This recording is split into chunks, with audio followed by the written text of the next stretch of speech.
Namaskaram. 1000 Names and 1000 Stories. 219th name UDHARADHIYE NAMAH. Once Vedanta Deshikan was delivering a discourse on Dashavatara in Thiruvahindrapuram.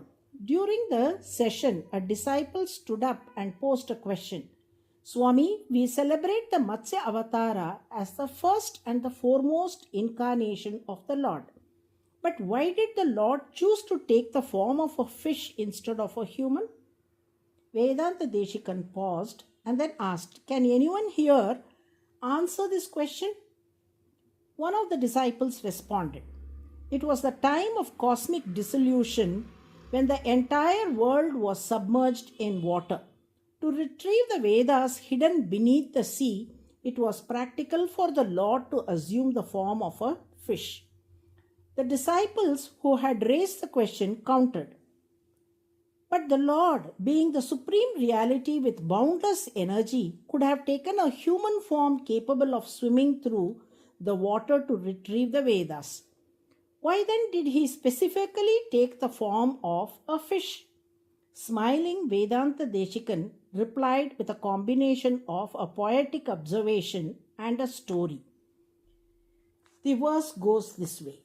Avatarana Visheshai Atma Leelapadeshaihi Avamatim Anukampe Manda Chitteshu Vindan Vrishapachikarinatha Vannite Chenat Nunam Bachati Charana Bhajam Bhavino Janma Bedan.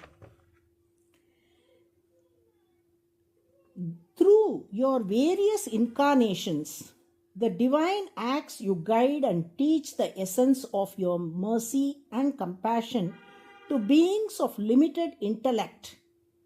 If your infinite grace resides with us, then surely for those devoted to your feet, the cycle of future births will cease to exist. This is the meaning of the shloka. Vedanta Deshikan continued, sharing a poetic story. Once there was a man who habitually lied and never spoke the truth. Overcome by regret, he realized his mistakes, renounced falsehood, and surrendered at the feet of Lord Vishnu and Mahalakshmi. Pleading for forgiveness, he prayed to be liberated from the consequences of his lies. Lord Vishnu responded, You have spoken too many lies. As a consequence, you must be born 7 times as a fish before you can attain liberation. However, Mahalakshmi, filled with a mother's love, interceded on his behalf, saying, He has repented sincerely and has surrendered at your feet. It would not be fair to punish him further. Please liberate him. The Lord replied, If I liberate him without enforcing the consequences, then who will bear the repercussions to uphold the rules of the scriptures?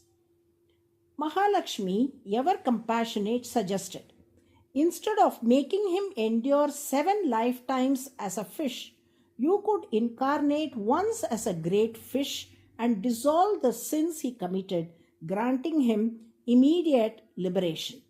Moved by Mahalakshmi's loving counsel, the Lord agreed. He incarnated as a fish, the Matsya Avatara, and dissolved the sins of the devotee, granting him liberation. Vedanta Deshikan concluded, Thus the Lord, out of his infinite compassion, takes even animal forms for the sake of his devotees, often at the request of Mahalakshmi. His divine mercy and creativity manifest in ways beyond human understanding. He then explained further, the Lord's generosity and genius in addressing the needs of his devotees earn him the name UDHARADHIYE, found as the 219th name in Vishnu Sahasranamam. Udara means generosity, Dihi means genius. By chanting UDHARADHIYE NAMAH, the Lord mercifully and generously showers His blessings on us, guiding us towards liberation. Narayan, Narayan.